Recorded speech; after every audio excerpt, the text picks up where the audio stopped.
Bharatiya Janata party की नीतियों से, इनके काम से और हमारे यशस्वी प्रधानमंत्री नरेंद्र भाई मोदी जी उनसे काम से, उनके कार्यशैली से अच्छा खासा प्रभावित था।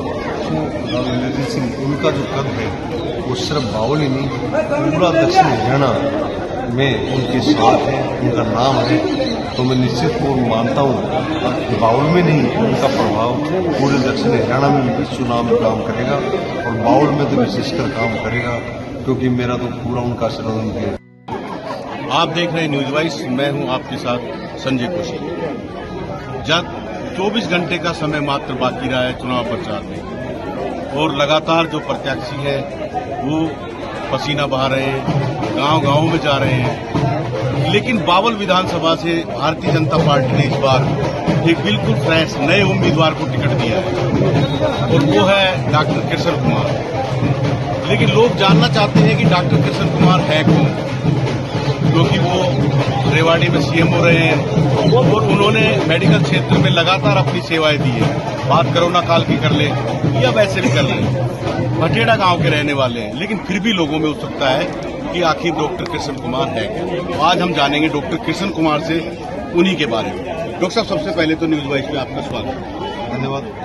डॉक्टर साहब, सबसे पहले तो लोग जानना चाहते हैं कि डॉक्टर किशन कुमार कौन है, क्योंकि आप बिल्कुल एक नए उम्मीदवार हैं। तो अभी तक लोगों को पता नहीं है कि डॉक्टर किशन कुमार कौन है और कहां से है, उनका गांव कौन सा है। मैं जितनी चुनावी जनसभा की, सबसे पहले मैं आपका परिचय बताता हूँ। मेरा गांव बाउल विधानसभा के खोल क्षेत्र में बठेड़ा गांव है, यहीं से मेरी पढ़ाई लिखाई हुई। उसके बाद मैं रेवाड़ी में बतौर सीएमओ के 2 बार अपनी सेवाएं दे चुका हूँ और अब मैं पंचकुला डायरेक्टर हेल्थ सर्विसेज के पद पर कार्य करता, वहाँ से मैंने वीआरएस ले चुका हूँ। अब डॉक्टर साहब बात करते हैं कि आपने वीआरएस ले लिया, लेकिन ऐसा क्या लगा कि आप एकदम से राजनीति में प्रवेश कर गए, जबकि आप तो पहले से ही सेवा दे रहे थे मेडिकल क्षेत्र में। तो ऐसा क्या आपको राजनीति में नजर आया कि आप एकदम से वीआरएस लेके राजनीति में कूद गए? क्योंकि भारतीय जनता पार्टी की नीतियों से, इनके काम से और हमारे यशस्वी प्रधानमंत्री नरेंद्र भाई मोदी जी उनसे काम से, उनके कार्यशैली से अच्छा खासा प्रभावित था। तो मुझे अपने राव इंद्रजीत सिंह भीरवाल क्षेत्र के हमारी आन बान शाम और यहाँ के हमारे यशस्वी नेता, उन्होंने मुझे कहा भी आप राजनीति में आओ और दक्षिण हरियाणा के लोगों की सेवा करो, तो इसलिए मैंने राजनीति में आने का फैसला किया। देखिए डॉक्टर साहब, बात करें कि आप मेडिकल फील्ड में थे, मेडिकल फील्ड की बात करें तो वहाँ एक सीमित दायरा होता है, लेकिन जब आप राजनीति में आते हैं तो लोगों की अपेक्षाएं उम्मीदवार से बढ़ जाती है। अगर आप जीतते हैं तो फिर आपको वो सब करना पड़ेगा जो शायद मेडिकल क्षेत्र में आप उतना नहीं कर पा रहे थे, क्योंकि यहाँ आपको सभी क्षेत्रों में सेवाएं देनी पड़ेगी, लोगों की बातें सुननी पड़ेगी, उनका काम भी करना पड़ेगा। तो डॉक्टर किशन कुमार जो कि बिल्कुल नए राजनीति में आए हैं, किस तरह से मालूम?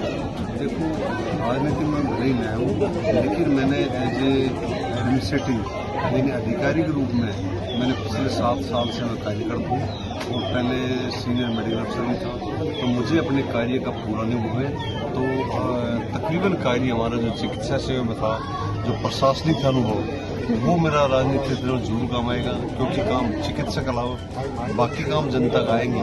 तो उस टाइम में 11 से 12 हर ऑफिस में सभी लोगों की, आम जनों की शिकायतें सुनते हुए समाधान करते थे। तो ऐसा मेरे लिए कुछ नया मुझे प्रतीत लगता नहीं, मुझे को बात है।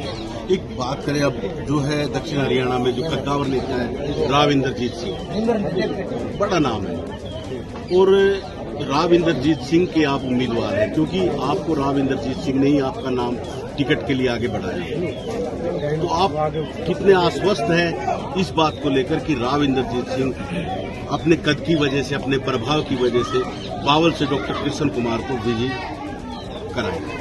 देखो, राव इंद्रजीत सिंह उनका जो कद है वो सिर्फ बावल ही नहीं, पूरा दक्षिण हरियाणा में उनके साथ है, उनका नाम है।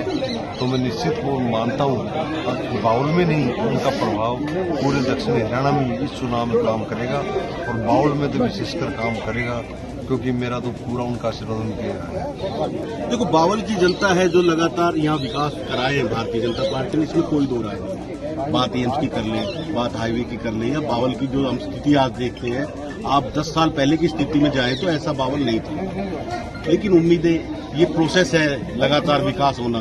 तो आगे डॉक्टर कृष्ण कुमार कितना कुछ क्या रोड मैप लेके चलेंगे? देखो, बाउल के विकास के लिए अगर मैं चिकित्सा की बात करूँ, आपने कहा एम्स माजरा, जो कि अभी उनका काम शुरू हो चुका है, और जो ESI हॉस्पिटल है वो भी एक हमारे भारतीय जनता पार्टी कार्यकाल में शुरू होता है। तो दोनों बड़े प्रोजेक्ट हैं, और बाकी काम भी जो हमारे अधूरे लंबित पड़े हैं, अभी तो कोड ऑफ कंडक्ट है, बाकी कार्य जितने भी विकास के हैं बाउल क्षेत्र के, जो वो बाद में करवाए जाएंगे। तो ये थे डॉक्टर कृष्ण कुमार। इनका गांव भटेड़ा है और बावल विधानसभा में इनका गांव आता है। और सबसे बड़ी बात यह है कि लोग धीरे धीरे डॉक्टर कृष्ण कुमार को जान भी जाएंगे, पहचान भी जाएंगे, और लगता है कि लोग जानते भी है, क्योंकि जिस तरह इन्होंने मेडिकल क्षेत्र में रेवाड़ी में 2 बार CMO की सेवाएं दी है।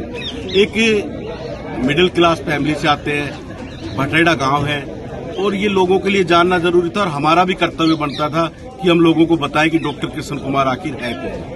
अब 5 तारीख को चुनाव होना है, 8 तारीख को नतीजे आने हैं। अब जनता इनकी सर पे ताज पहनाती है या फिर नहीं, ये तो 8 को ही पता चल जाएगा। लेकिन इतना जरूर है कि जो डॉक्टर कृष्ण कुमार की छवि है लोगों के बीच में, क्योंकि रेवाड़ी में इन्होंने काम किया है, वो एक जुझारू अधिकारी की रही है। कोविड काल में जिस तरह इन्होंने काम किया है, और कोविड काल में जिस तरह इन्होंने लोगों की जान बचाई है, वो सभी लोगों ने देखा है। तो आप देखते रहिए न्यूज वाइज। किसी और शख्सियत के साथ मैं आपके साथ फिर हाजिर होऊंगा। नमस्कार।